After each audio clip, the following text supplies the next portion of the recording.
चमत्कारी बहू की लालची सास। राजगढ़ की गौरी अपने माता पिता की इकलौती संतान थी। गौरी के पिता मेहनतकश किसान थे। वो सारा दिन खेतों में काम करते। गौरी अपनी माँ का किचन में हाथ बटाती। वो जंगल से लकड़ियां बीनती और माँ के चूल्हे में मदद करती। एक दिन वो जंगल में लकड़ी बीनने गई थी कि तभी उसे रोने की आवाज आती है।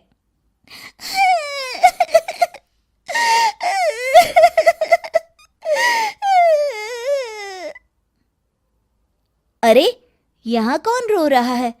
इस जंगल में भला किसी के रोने की आवाज? जरूर कोई जंगल में फंस गया होगा। वो देखती है तो उसे एक परी दिखाई देती है जिसका एक पंख टूटा होता है। अरे, तुम कौन हो और क्यों रो रही हो? मैं परीलोक की रानी हूँ। पृथ्वीलोक में घूमने आई थी, लेकिन देखो ना, मेरे पंख ही टूट गए। अब मैं कैसे उड़ान भरूंगी? अरे, इसे जोड़ना तो आसान है। रुको, मैं अभी जोड़ देती हूँ। ये कहकर गौरी लकड़ी और रस्सी की सहायता से पंखों को जोड़ देती है। परी अपने जुड़े हुए पंखों को देखकर खुश हो जाती है और गौरी को वरदान देती है कि वो पूर्णिमा की रात किसी भी चीज को हाथ लगाएगी तो वो सोने की हो जाएगी। लेकिन गलती से अगर उसने किसी इंसान को छू लिया तो वो अगली पूर्णिमा तक सोने का ही रहेगा। गौरी घर आती है और सारी बात अपने माता पिता को बताती है।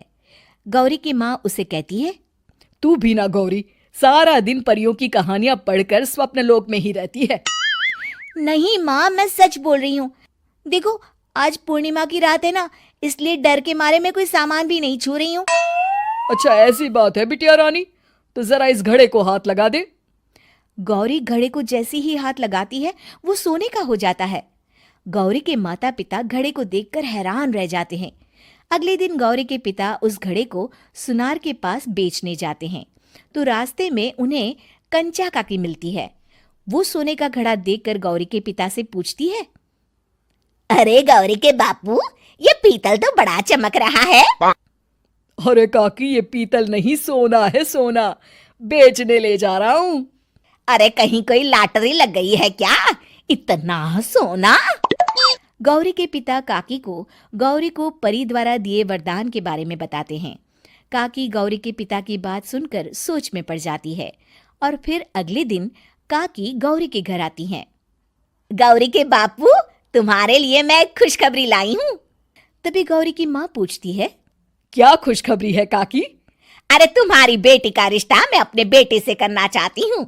अरे, कब तक अपनी सयानी लड़की को घर पर बिठा कर रखोगी? हाँ, देखो काकी, मैं ऐसे ही व्यक्ति से अपनी बेटी की शादी कराऊंगा जो गौरी के वरदान से नहीं, उसके गुणों को समझे।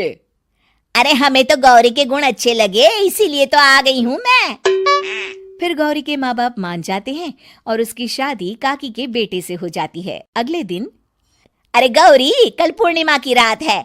तुम्हारे पिताजी परी के वरदान के बारे में बता रहे थे, तो मैं ना कुछ चीजें रख दूंगी, जरा हाथ लगा देना। तभी गौरी का पति वहां आ जाता है और अपनी माँ से कहता है, माँ, क्या जरूरत है गौरी के वरदान को इस्तेमाल करने की? वैसे भी मेरी मेहनत से घर तो चल ही रहा है ना। और गौरी के पिता ने भी यही कहा था कि वो ऐसे ही व्यक्ति से उनकी बेटी की शादी करेंगे जो गौरी के वरदान से नहीं, उसके गुणों को समझे। अरे बस कर किताबी बातें। तेरे लिए क्या लड़कियों की कमी थी जो मैं ये किसान की बेटी घर ले आती? और सुन गौरी, कल अगर तूने सारी चीजों को सोने का नहीं किया तो मैं तुझे घर से निकाल दूंगी और अपने बेटे की दूसरी शादी करवा दूंगी, समझी? इतना कहकर गौरी की सास वहां से चली जाती है।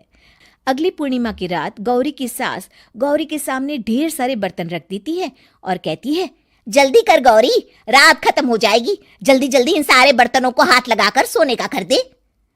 गौरी करती भी तो क्या, वो जैसे ही एक छोटे से बर्तन को छूने वाली होती है कि उसकी सास भड़क जाती है। क्या मजाक बना रखा है? इतने छोटे से बर्तन में क्या होगा? ये ले, ये बड़ा वाला बर्तन। जैसे ही बड़ा सा बर्तन लेकर गौरी की सास उसकी तरफ बढ़ती है, वैसे ही बर्तन के बाहर से वो धड़ाम से गिर जाती है। सास को गिरा देख गौरी उन्हें संभालने दौड़ती है और वो सास को हाथ लगाकर कहती है, अरे सासू माँ, क्या हो गया आपको? कहीं चोट तो नहीं लगी ना? लेकिन जैसे ही वो हाथ सास से हटाती है तो देखती है कि उसकी सास सोने की हो गई है।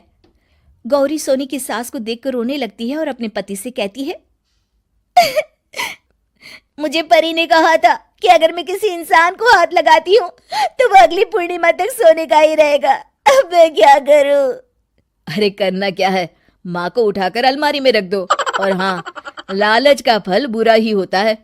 ज्यादा बड़े बर्तन को सोने का बनाने के चक्कर में माँ का ये हाल हुआ है। ये कहकर वो दोनों माँ की तरफ देखने लगते हैं।